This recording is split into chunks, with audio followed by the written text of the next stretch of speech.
রাসূলুল্লাহ, আমার জীবনে এমন পাপ করেছি, অন্যায় করেছি, আমার মন বলে আমি যদি কালেমা পড়ে আপনার হাতে হাত রেখে ইসলামের সুশীতল ছায়ার নিচে আশ্রয় নেই, আল্লাহ আমাকে মাফ করবে না। আল্লাহর নবী বললেন, দাহিয়া, এমন কি পাপ তুমি করেছো আমি নবী জানতে চাই।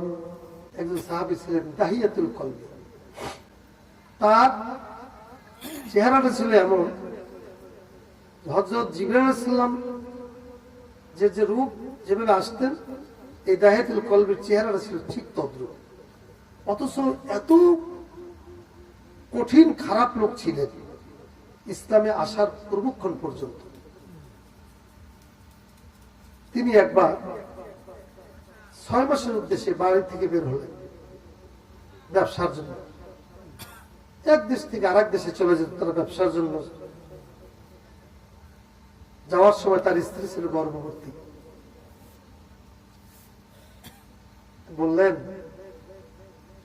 প্রাণের স্ত্রী, আমি তো 6 মাসের জন্য ব্যবসার উদ্দেশ্যে যাচ্ছি, আমি আসার আগে যদি আমার সন্তান হয়, যদি কন্যা সন্তান হয়, তাকে গলা টিপে হত্যা করবে, আর যদি ছেলে সন্তান হয় আদর যত্ন সহকারে লালন পালন করবে। বুঝতে পেরেছেন? তার কন্যা সন্তান হয়েছে, কিন্তু মা হয়ে কোন মা কি তার সন্তানকে গলা টিপে হত্যা করতে পারে? পারে? সে যত্ন সহকারে আদর সহকারে ওই কন্যা সন্তানকে লালন পালন করেছেন, আর সন্তানের এত সুন্দর করে, এত সুন্দরী করে আল্লাহ তাআলা তাকে বানিয়েছেন। তার মা তার নাম রেখেছে জামিলা। জামিলা শব্দের অর্থ হলো সুন্দরী। বলুন না সুবহানাল্লাহ। 6 মাস পরে যখন দাহিয়াতুল কলবি বাড়িতে এসেছে, ওই ছোট্ট সন্তানটি তার পাশে ঘুরতেছে আর আব্বু বলে ডাকতেছে। তার মা শিখিয়ে দিয়েছে, তোমার বাবা এসেছে। দাহিয়াতুল কলবি তার স্ত্রীকে ডেকে বলে, কে আমাকে আব্বু আব্বু বলে ডাকে? এই সন্তান কার? দাহিয়াতুল কলবির স্ত্রী স্বামীকে ডেকে বলে, ওগো স্বামী, তুমি ব্যবসার উদ্দেশ্যে যাওয়ার সময় আমাকে বলে গিয়েছিলে কন্যা সন্তান হলে গলা টিপে হত্যা করতে, আর যদি ছেলে সন্তান হয় আদর যত্ন সহকারে লালন পালন করতে। ওগো প্রাণের স্বামী, তুমি তাকিয়ে দেখো, তোমার চেহারার ভিতরে আর তোমার সন্তানের চেহারার ভিতরে কোনো পার্থক্য নাই। এত সুন্দর করে আল্লাহ রাব্বুল আলামিন তাকে বানিয়েছে, আমি মা হইয়া আমি আমার সন্তানকে হত্যা করতে পারি নাই। তুমি তার বাবা, এখন তুমি যা ইচ্ছা তা করতে পারো, তবে আমি তার নাম রেখেছি জামিলা, সুন্দরী। দাহিয়াতুল কলবি আল্লাহর নবীর দরবারে এসে বলে, ইয়া রাসূলুল্লাহ, হাবিবাল্লাহ, আমি মুসলমান হব, কিন্তু আমার একটি শর্ত আছে। নবীজি বললেন, কি শর্ত তোমার? দাহিয়াতুল কলবি বলেন, নবীজি কি বললেন, ইয়া রাসূলুল্লাহ, আমার জীবনে এমন পাপ করেছি, অন্যায় করেছি, আমার মন বলে আমি যদি কালেমা পড়ে আপনার হাতে হাত রেখে ইসলামের সুশীতল ছায়ার নিচে আশ্রয় নেই, আল্লাহ আমাকে মাফ করবে না। আল্লাহর নবী বললেন, দাহিয়া, এমন কি পাপ তুমি করেছো আমি নবী জানতে চাই। দাহিয়াতুল কলবি বলে, হুজুর, বাড়িতে এসে যখন দেখি ফুটফুটে চাঁদের মতো, চাঁদের চেয়েও সুন্দর একটি মেয়ে আমাকে বাপ বাপ বলে ডাকে, যখন শুনতে পারলাম এই মেয়েটি